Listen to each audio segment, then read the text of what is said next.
थोड़ी देर में लालू यादव से ईडी की पूछताछ होगी। लैंड फॉर जॉब मामले में ईडी पूछताछ करेगी लालू यादव से।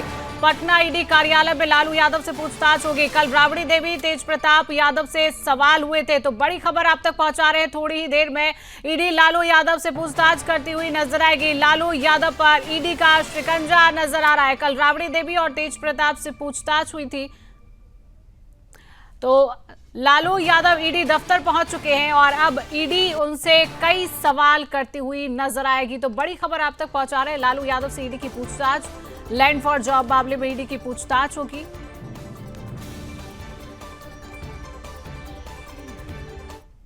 तो अधिक जानकारी के साथ हमारे साथ ब्यूरो चीफ बिहार से अंजनी पांडे जुड़ चुके हैं। अंजनी, कल राबड़ी देवी तेज प्रताप से ईडी पूछताछ करती है और आज लालू यादव से, क्या लगता है कौन से सवाल आज पूछे जा सकते हैं लालू यादव से? अंजनी जी शिवांगी, देखिए बता दो कि अभी से थोड़ी देर पहले जो है वो लालू प्रसाद यादव ईडी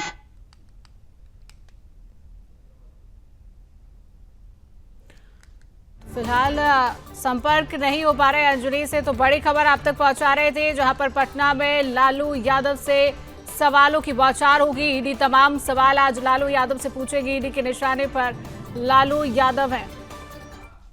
कई सवालों के जवाब उन्होंने हाँ में दिया था, जबकि कुछ सवालों के जवाब के लिए जो है उन्होंने अपनी नाराजगी भी जाहिर की थी ईडी के सामने। कल ही यदि देखें मंगलवार को राबड़ी देवी और तेज प्रताप यादव, पहली बार तेज प्रताप यादव से भी जो है वो पूछताछ हुई और ये पूछताछ लगभग 4 घंटे तक जो है वो चली पूछताछ। इस वक्त मैं ईडी कार्यालय के बाहर हूँ, जहाँ से भी थोड़ी देर पहले लालू प्रसाद यादव मीसा भारती के साथ जो है गए। उसके साथ साथ बड़ी संख्या में यहाँ पर राजद के कार्यकर्ता जो है वह मौजूद है, जो लालू प्रसाद यादव को लेकर के जो है वह नारेबाजी कर रहे हैं और उनका मानना है कि जिस तरीके से चुनाव नजदीक आते हैं तो उसको लेकर के बराबर जो है इस तरह से जो केंद्रीय एजेंसियां हैं उन केंद्रीय एजेंसियों द्वारा जो है वो की जाती है, उन केंद्रीय एजेंसियों द्वारा जो है वो उनसे पूछताछ की जाती है।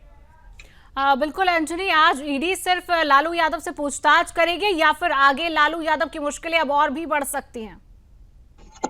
ये देखिए, निश्चित रूप से लालू प्रसाद यादव की मुश्किलें जो है वो और भी बढ़ती नजर आएंगी, क्योंकि जो पूछताछ की जानी है, पिछले वर्ष जब 2024 में 20 जनवरी को पूछताछ की गई थी तब उनसे 50 सवालों के जवाब मांगे गए थे और आज भी अब से थोड़ी देर पहले जो है वो वहां पर गए हैं और कितनी देर तक पूछताछ होगी, कौन कौन से सवाल है, या बाहर निकलने के बाद ही पता चल पाएगा कि आखिरकार लालू प्रसाद यादव से कौन से सवाल पूछे गए थे और उन सवालों का किस तरीके से उन्होंने जो है वो जवाब दिया है। इस वक्त ईडी कार्यालय के बाहर बड़ी संख्या में आरजेडी के कार्यकर्ता जो है वो मौजूद है और इंतजार कर रहे हैं कि लालू प्रसाद यादव कब निकले, क्योंकि अभी तुरंत लालू प्रसाद यादव जो 10 मिनट पहले वो गए हैं तो निश्चित रूप से कई घंटों तक की लंबी पूछताछ होगी। क्योंकि मंगलवार की बात करें तो मंगलवार को तेज प्रताप यादव से पहली बार पूछताछ हुई थी और 4 घंटे तक पूछताछ हुई उनसे उन जमीनों के मामले में, जिन जमीनों को लेकर के उनके नाम से किया गया है और उसके बदले जो है वो कहा जा रहा है जब 2004 से 2009 तक के बीच में वो रेलवे मंत्री थे तब रेलवे में नौकरी के बदले जो है वो जमीन लेकर के जो नौकरी दी गई थी और ये लगभग 1 लाख स्क्वायर फीट से ज्यादा का मामला है और करोड़ों रुपए की जमीन जो है वह कुछ लाख रुपए में ही जो है वह लालू प्रसाद और उनके परिवारों के बीच जो है वह वितरित किया गया था, उनके लिए हस्तांतरण किए गए थे। तो निश्चित रूप से लालू प्रसाद यादव की मुश्किलें जो है वो आने वाले समय में और भी बढ़ सकती हैं। चाहे पूरे परिवार, क्योंकि लालू प्रसाद यादव, राबड़ी देवी, तेज प्रताप, तेजस्वी यादव की पिछले वर्ष पूछताछ हुई थी और आने वाले समय में फिर इनसे भी हो सकता है कि पूछताछ हो, क्योंकि आज लालू प्रसाद यादव से पूछताछ हो रही है और कल मंगलवार को राबड़ी देवी से पूछताछ हुई थी और लगभग यह पूछताछ 4 से 5 घंटे तक चली थी और उनमें कई ऐसे सवाल थे, अहम सवाल थे जो जमीन से जुड़े मामलों को लेकर के जो है पूछे गए थे कि आखिरकार जो जमीन ली गई है उसकी कितनी जानकारी है।